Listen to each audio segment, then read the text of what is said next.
Sup Fams, welcome back to my channel. Welcome to another retro movie and physical media review. And today we'll be quickly doing a spoiler-free, let's keep it spoiler-free review of Slither. And we're going to be taking a quick look at, well, the Scream Factory Blu-ray coming up right now. And I hope you guys enjoy the show. Alright guys, quiet on set. Scene 1, take 1. Action. Boom. Now, if you guys like this video, make sure you guys leave a like, comment, and subscribe, and make sure you share with your friends, and also hit that bell for notifications because, well, it does help us a lot. And if you're new here, welcome, sit down, relax, and enjoy the show. Slither is basically a story about, well, basically a rural town in the south and all that stuff, and, well, a big meteorite crashes down, and, yeah, you guys know, if you guys seen a typical alien invasion story, it's basically kind of like Invasion of the Body Snatchers mixed with The Thing, Junji Ito, and many others, and David Cronenberg. So yeah, we got a cop named Bill, played by Nathan Fillion, and we also got Elizabeth Banks and Michael Rooker, who play a couple. Of course, Michael Rooker, when the asteroid hatches open, there's this vagina-looking creature, affects him, and then of course he starts eating meat, and then he starts affecting others, and then something happens, and a bunch of space leaks just come over there, and of course they try to latch onto you and control your brain, and hilariousness and goreness assumes. So that was my plot synopsis of the film. Now let's get on to my review. Guys, I have some kind of nostalgia to this film because I remember when this movie came out back in 2006, and I was a little kid seeing the trailers and commercials, the poster, and then when it came to DVD, I remember seeing that, the cover with the girl with the bathtub and the leeches going up there. But I never got a chance to watch it as a kid, not even in my high school years, or maybe I did, maybe. But it's not too long ago when I was in college, then I started collecting Scream Factory, and well, thanks to this release that came out in 2017, guys, I gotta say, this is amazing. This is an amazing movie, I gotta say. So this is James Gunn's first ever feature film that he wrote and directed, because he's been writing for Troma and all that stuff, and I think he co-directed Romeo and Juliet, and he also wrote the script for Zack Snyder's Dawn of the Dead remake. And this is his first ever film to actually have, him to fully direct on his own. And I gotta say, guys, mission accomplished, man. James Gunn has this amazing direction with horror and a blend of comedy, because it's funny how people like to think he's really comedic and all that stuff, but then again, watching this film the other day, it kind of does feel like he's also finding his footing. And I'll get back to that, because I think this, out of all of them, I think this is his most serious movie, because he's still trying to come out his footing. And I'm getting back to that. Is even James Gunn, he talked about how he loves this film, but he's the most critical because he's like, well, I could have done this better. We didn't have a high budget for me to do more camera shots like that I wanted. And it's kind of like, I'm trying to find my footing. And yeah, that's how he is. This is a very, very pretty much a directorial debut of James Gunn. Did I say James Cameron or James Gunn? And no, it really feels like his first ever solo film. And then, you know what? It's not bad. It's not perfect. Some of the, of course, special effects like the CGI look a little shoddy, but then again, it kind of adds to the charm of that. And a lot of it is humor. It's very humorous and it's hilarious, but also I would even say this too, his direction, his directorial debut is very not as well polished as, of course, Guardians or Superman or his other films. And this movie is still it's an amazing movie. You got amazing performances by Nathan Fillion, Elizabeth Banks, and Michael Rooker, and many freaking others. And I just love that a lot. You even get a cameo from James Gunn himself.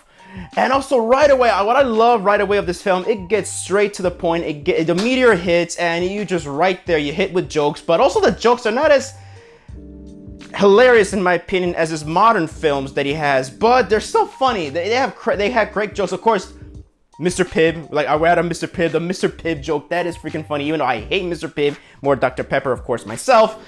And man, the humor works, the actors are great, and it blends with the horror, because when the horror hits, man, it is amazing. The practical effects really are amazing. But then again, as much as I kind of criticized some of the CGI effects there, a lot of them, they were pretty good though, because especially when you blend them with the practical effects, they look amazing. The special gore effects is great.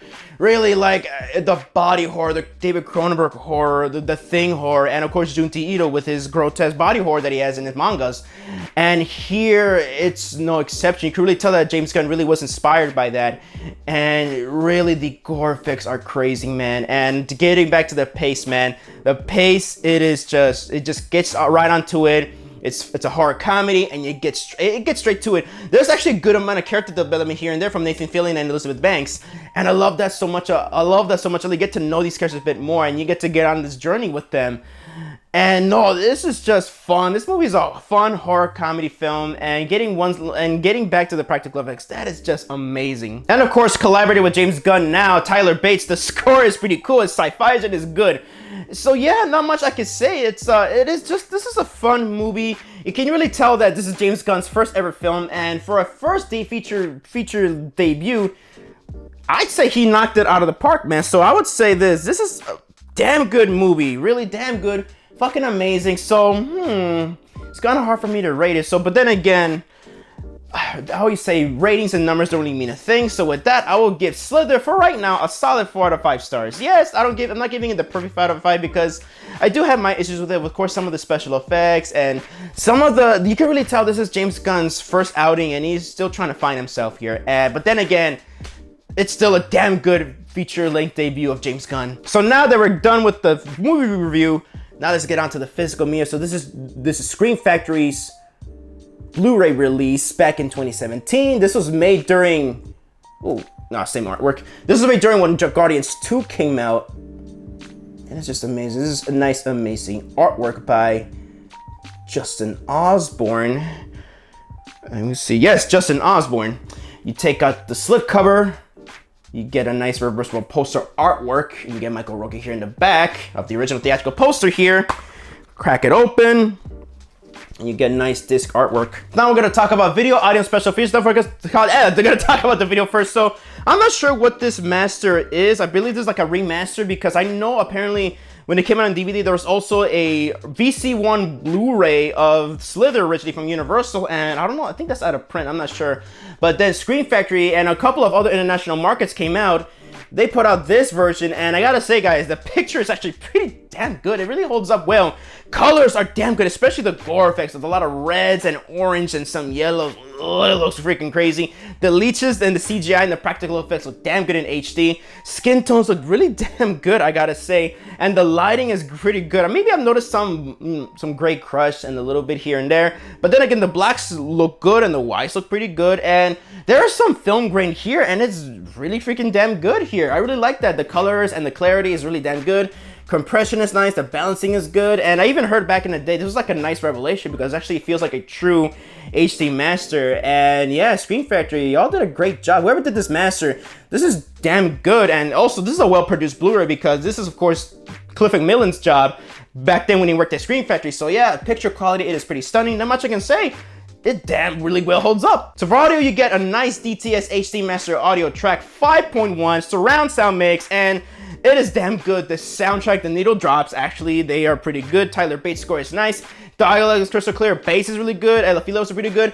And a lot of the sound effects, like the gore effects when they move around, they're really freaking good. And it'll be nice. It'll be really nice if Scream Factory, I'm pretty sure if they put out a 4K of this, hopefully they can upgrade to Dolby Atmos. And yeah, this is a pretty nice immersive track. It's damn pretty good. Even though sometimes, or I would say a lot of times, a lot of the action takes place on the front heavy speakers, they're still pretty damn good. So for special features here, at the time, we got new audio commentary with writer-director James Gunn and cast members, new interview with James Gunn and actor Greg Henry, audio commentary with James Gunn and actor Nathan Fillion, deleted scenes, extended scenes, bringing Slither's creatures to life, Slither set tour with Nathan Fillion, the making of The Sick of Minds and Slimy Days of Slither, gag reel, and there is more, like still galleries and theatrical trailers and I'm pretty sure TV spots at the time.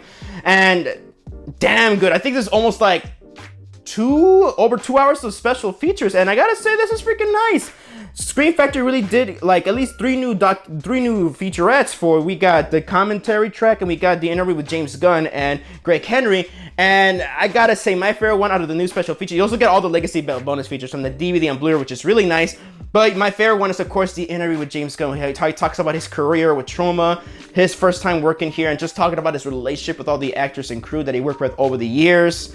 And yeah, this is so wholesome to watch, and just seeing how humble that guy is. I love that. I'm glad that they got James Gunn to do a quick interview for them. Back then, when there was a golden era of Scream Factory, they don't really do that much no more. Well, rarely, but still, This is amazing, guys. This is an amazing special features package. So video, audio, and special features is really damn good. So overall, what would be my overall verdict here? This is, as a fan of myself, this is a must own.